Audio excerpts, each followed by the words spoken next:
Okay. Pooping time. Wee time nila.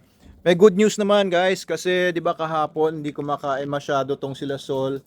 Actually talagang refuse na nila yung kain nila tapos nagda-diarrhea tong si Sol. Tignan natin ngayon kung same pa rin. Pero maganda, kanina pinakain ni Ate Annalyn nung hapon itong dalawa. Ang balita niya, si Logan inubos yung food niya. Very good. Si Sol kumain din pero kalahati lang. Pero okay na rin 'di ba? Kaya meron ako nakita doon natira pang food niya. Kalahati pa ng kanyang meal, yung 1 meal a day nila. So they're still eating 1 meal a day. At yung kahapon nga nakakain sila ng dog food na nababad na overnight. Kaya nasira lalo yun siya nitong si Sol. And ganoon din si Logan. Si Logan, I think sirain siya niya umaga. Pero nung hapon, nag-recover na siya. Hindi lang siya masyado nagkakain. Etong si Sol, kagabi lang nasira yung tiyan kaya nag-recover pa lang siya siguro mula kahapon hanggang kanina. Kagabi, in-empty niya yung yung bituka niya. So hindi naman natin siya pino-force feed kasi pag pino-force feed nyo, tapos yung aso po ninyo ay nagda-diarrhea o malambot yung poop, mas lalong masisira po yung tiyan nun kasi kailangan i-empty po yung laman ng tiyan. Huwag niyo i-force feed kasi pag pino-force feed ninyo, madadagdagan lang ng food yung tiyan niya na kung puro bacteria yon, edi madadagdagan lang yung fuel o yung food ng bacteria. Ayan, umupoop si Logan. Tignan natin kung ano yung itsura ng poops niya. Tignan ko na lang pala. I-describe ko na lang sa inyo. Pero hindi ko makita. Madilim. Ano poops mo, Logan? Sensya na kayo guys pero alam nyo naman kapag tayo ay totoong nagmamahal sa mga dogs natin. Ayun, poops niya, malambot. Pero hindi na kagaya nung kahapon na talagang durog. So yun talagang liquid. Ngayon, may buo-buo na. Ito namang si Sol. Ngayon lang kumain to. Siguro kaya wala pang laman talaga siya nito. Anong ginagawa nito? Anong ginagawa mo? Ba't mo tinatapak-tapakan yung mga halaman ko? Anong trip nito? Ginagawa to yan, magpo-poop siya. Ano kayang ginagawa niya sa mga halaman kanina? So malamang malambot pa rin ito. So yan, tingnan natin. Suspense, ay hindi, buo na. Okay, very good no? Oh, malalaki ng tipak. Sorry, wag mo kayo manood dito sa channel natin kung madidiriin kayo kasi madalas talaga pinapakita ko dito yung mga hindi kaaya-aya pero yung mga vlogs ko kasi is more of a documentation, more of alam niyo yun, nilalog ko lang talaga yung improvements ng mga dogs ko, ano nangyayari sa kanila daily, lalo na when it comes to their health, resulta ng SDN, etc. So it's just mostly a documentation to mga vlogs ko rather than an entertainment channel. So I would not consider myself an entertainment vlogger, pero more of a an honest to goodness documentation, lalo na of course, to promote din naman SDN. Of course, to promote Manalo K9 and our dog school, dog training. Pero, ayan, it's not well-crafted as to become viral videos. Pero talagang gusto ko makita ninyo yung mga important sa akin na manonood dito mga video na to, yung mga concern talaga sa dogs and gustong makita kung ano talagang resulta ng SDN dog food, which is the best dog food in the multiverse. Kinakain nila ngayon is SDN 42 beef. Usually kinakain nila is SDN 42 original na may poultry din, pero ito SDN 42 beef. Beef lang ang laman nito. Walang chicken.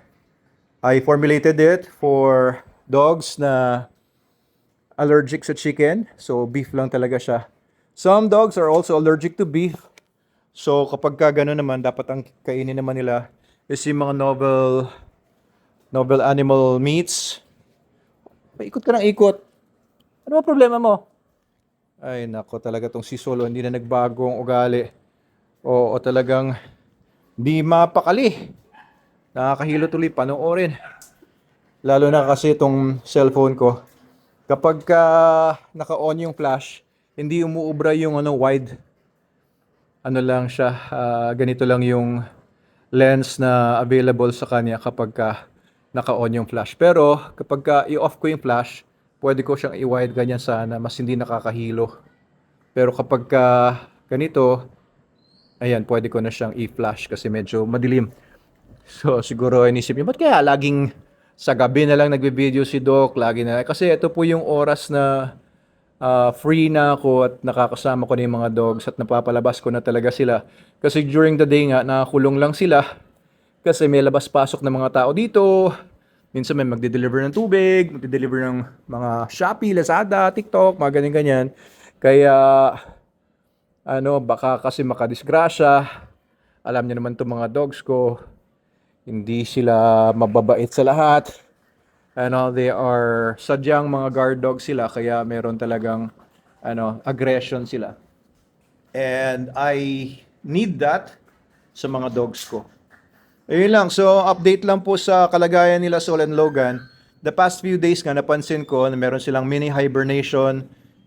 Nung nag-uulan, talagang hindi tumitigil yung mga ulan ng mga nakaraang araw, ay natutulog lang sila halos. So, may narinig si Sol na sumisipol dun sa labas. Ano, Sol? Sino yon? Ha? Sino yon? Sino yon? Sino yon? Oh, ano? Ano, wala lang? Mga bata lang? Sige. Very alert itong dalawang ito. Hindi ko lang pinapakulan si Sol pagka, matutulog na ako. Papakais ko pa kasi yung gate na yun, kita nyo. May siwang doon sa ilalim, Parang pinipilit kasi ni Sol yung katawan niyang ilusot doon. Delikado naman pag makalabas ito. Either delikado para sa kanya dahil baka masaktan siya sa labas, or delikado sa iba, baka manugod to ng mga tao, matakot yung mga tao, mahimatay, or makagat nga, or both. Kaya talaga yung mga dogs ko, sinisigurado ko na hindi makakalabas ng bahay dito lang sa loob. Ayan, may silip siya dyan. Tapos yun, ilulusot niya yung ulo niya, yung leeg niya. Talagang sinusubukan niya Oo, so hindi na natin dapat hayaan na lumala yung sitwasyon kapag kami mga ganyan. So yun lang guys, good news naman patuloy na nagre-recover ulit si Sol. Dahil sa pagkain daw niya ng basura, sabi ni Mrs. kumain ng basura to, puro plastic yung poops niya nung nakaraan. Tapos kumain pa sila ng SDN na nababad sa tubig overnight na hindi maganda. Dapat kasi after 2 hours nababad sa tubig yung SDN ng aso nyo, kahit anong dog food naman, itapon nyo na po yun kasi puro bacteria na yun. 2 hours, kahit malamig pa ang panahon. And guys, ito reminder ko lang doon sa mga nag-store ng SDN, huwag nyo pong ipapatong sa lupa, sa semento, yung SDN ninyo, whether sa bahay nyo man or sa storage ninyo, kung kayo ay dealer doon sa inyong storeroom or warehouse, huwag nyo po ipapatong sa lupa. Kahit po sa transport po, kahit sa transport sa, dadalhin sa barko, na ilalagay sa mga container, dapat po talaga merong sapin or paleta. Kasi po sa lupa na yan, alam nyo, marami magumagapang dyan. And kapag hindi naman sinasanitize, marami dyan mga bacteria, mga bukbok, ayan, mga iba pang mga creepy crawlies na pwedeng pumasok po sa inyong sa inyong mga SDN bags. Halimbawa mga bukbok, hindi niyo mapapansin yung mga butas na pinapasukan nila kasi ibang klase yung katawan ng mga bukbok. Ang tawag sa kanila mga weevils sa English. Nakakapasok po sila kahit parang karayom lang ang butas, hindi niyo mapapansin, o kaya doon sa mga siwang ng mga tahi doon sa bag. Kaya ilayo niyo po yung inyong mga bags mula sa lupa. Dapat talaga laging may paleta, guys. Kahit sabihin niyo pang malinis patignan yung inyong storeroom, Kahit malinis pa po yan, nagagapangan pa rin po yan ng mga langgam, ng mga bukbok nga, mga bacteria, fungus. Tapos kapag mabutasan lang, kahit maliit lang na butas, pwede pong pasukan ng mga airborne insects, airborne microorganisms. Lalo na pagka ganitong panahon, kasi pag ganitong panahon, dahil laging humid, laging basa ang paligid, mataas yung moisture content ng air, gustong-gusto po yan ng mga mikrobyo, gustong-gusto yan ng mga fungus at maraming mga iba pang mga nilalang. Okay, yun lang po yung mga ilang sa mga tips natin. And of course, keep yung storage temperature or temperature kung saan nyo tinatravel yung inyong SDN, keep it below 30 degrees centigrade.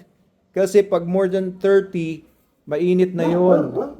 At kapag ka mainit, nade-denature po yung mga vitamins. Ibig sabihin, namamatay yung mga vitamins. Pati yung probiotics na apektuhan. Pwede silang mamatay. Sayang naman yung mga vitamins at saka probiotics, di ba? Kasi siksik sa probiotics at saka vitamins yung SDN. Kaya hindi ko na po kayo sinasabihan na magdagdag ng vitamins kapag ka naka-SDN kayo. Puro vitamins na po yun. Pero pag nainitan masyado for an extended period of time, sayang yung mga vitamins na nilagay natin. Okay, kompleto na po kasi yun. From vitamin A to vitamin K, kompleto po yung ating. Pati mga minerals at lahat ng kailangan ng dogs ninyo. Omega 3, 6, kompleto po yung dog food po natin.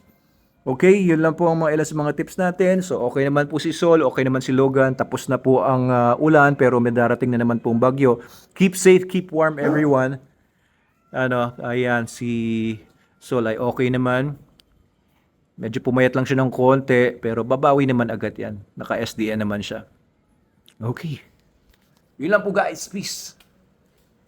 Dr. Abel Manalo po ito. Please follow and share our videos. Please share our channel to everybody else. Thank you.